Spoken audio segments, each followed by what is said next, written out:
All right, so I'm getting ready to do some initial cuts here.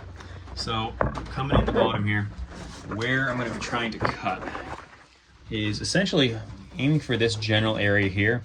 And I'm going to have to try to play it by ear where I stop here, and the same thing up here where I stop in the top. Basically just cutting out the brunt of the rod and making sure I try to stop where we have good solid wood here. So it's going to be a little bit of cutting till it feels right. There's really no specific rhyme or reason on that one.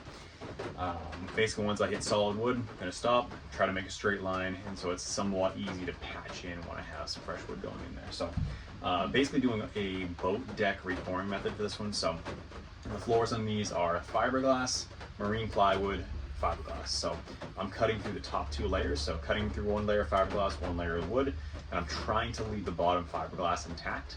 So what I'll do once that's hollowed out, take a fresh piece of marine ply, lay some fiberglass resin in the bottom, drop it on top, and then cover over top of that with more resin and fiberglass. So all in, it should be pretty solid when I'm done.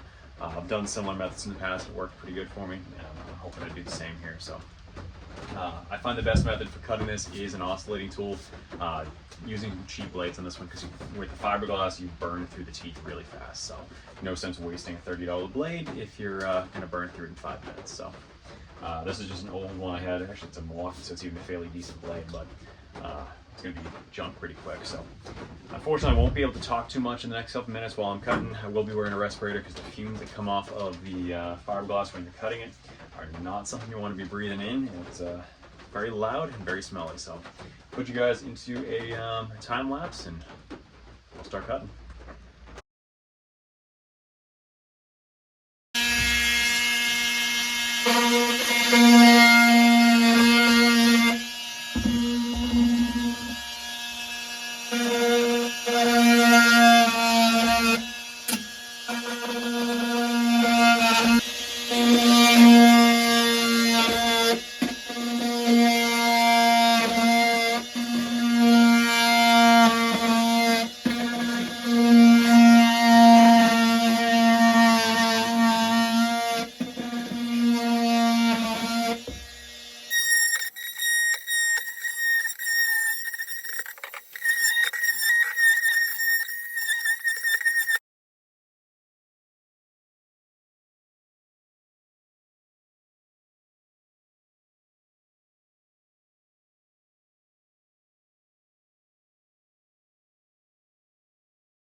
Alright, so starting to wrap things up today. Got most of the rod cut out in the back.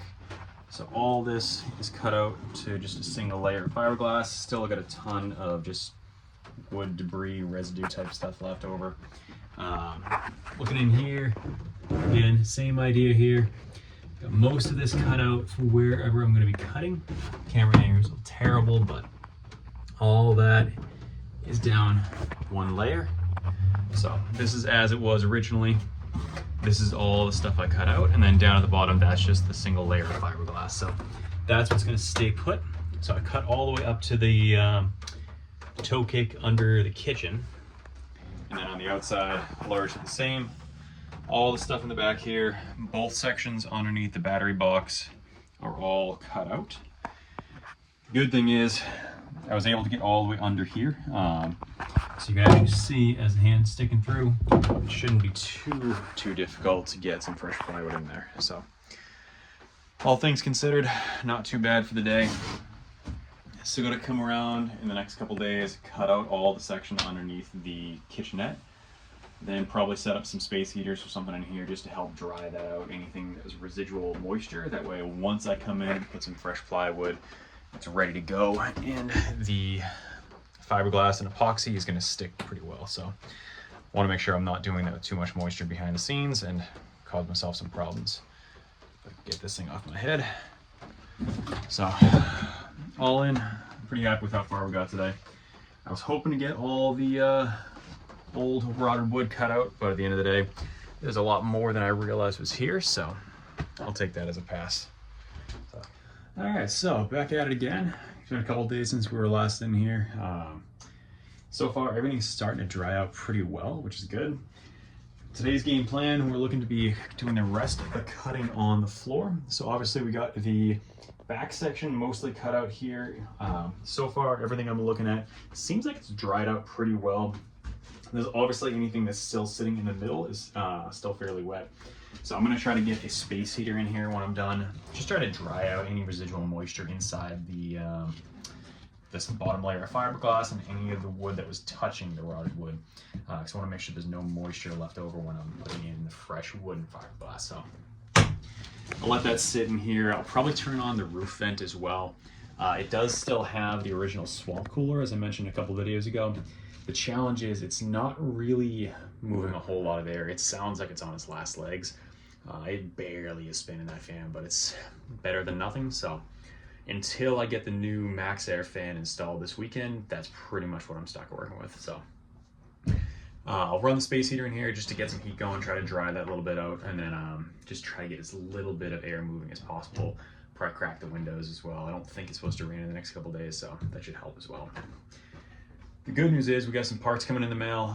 Got the new Max Air fan. I got a new seal for the door. We got all the butyl rubber caulking, butyl rubber and butyl caulking for the front and rear windows. So that'll be going in this weekend.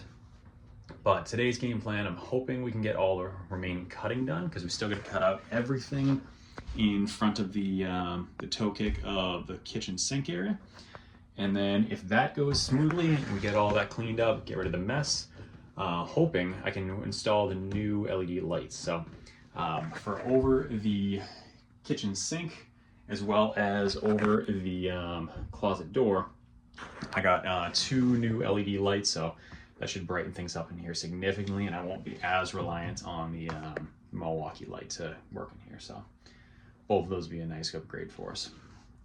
So I'm gonna get you guys set up on a tripod and we're gonna start cutting.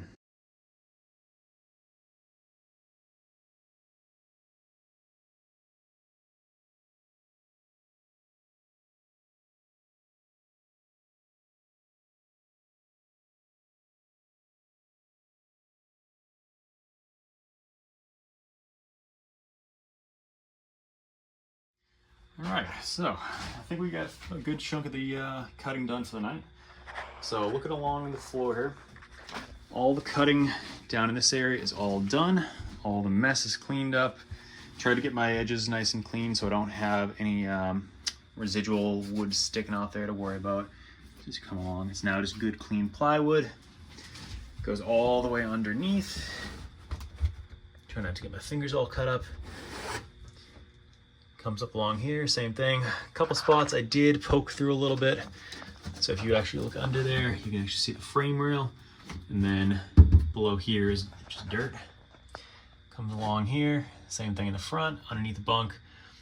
Cut all the way till I found good, clean, dry plywood. Grab my lantern here. As we come along to the back side, I got the battery box moved over here. This is where I cut yesterday, or a couple days ago over the weekend. Then down in here, this one is the area I still need to get dried out a little bit more. This was where the puddling was over the weekend, so I'm gonna concentrate the space heater back here in an effort to try to dry that out. So hopefully by Saturday, when I can come out here to do some fiberglass work, that will be more than likely ready to do some work with it. So one thing I have noticed is this is the original power inverter from the factory, which the cool thing is it's the original U-Haul unit. And if you notice, like everything else in here, it says U-Haul everywhere, all over it. Unfortunately, we did lose the paint on the front of the cover.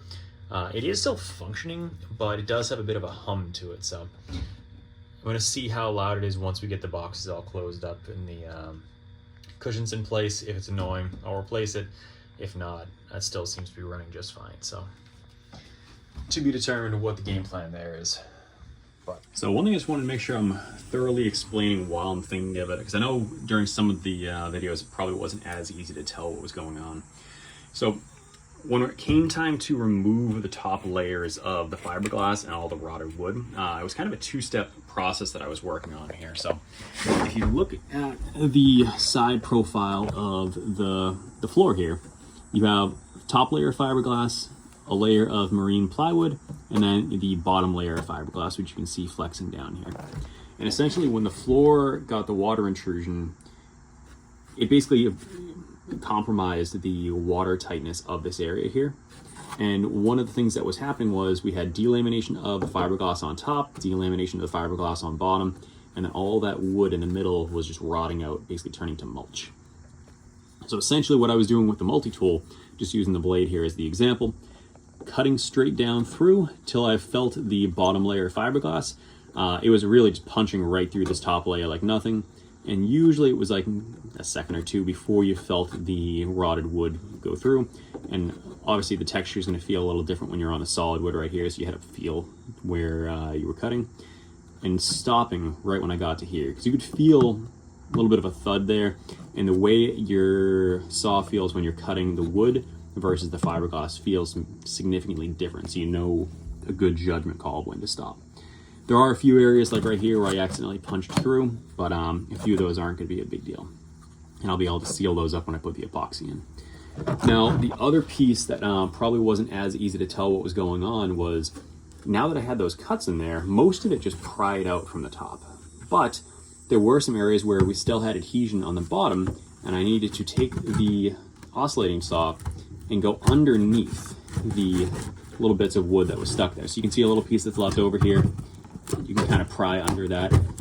And when you're doing that with the saw, you're basically able to cut those final fibers of wood that might actually be fine, but you're getting through that and getting rid of any remaining connection point there. So that allowed me to just pry it up and retain this bottom layer without damaging it too badly. And I can reuse this as a way to support the new wood that's going in with all that fresh fiberglass. So honestly on this one, I think I probably used 2 or 3 tools in total, but the oscillating saw was hands down the most important one for this entire process.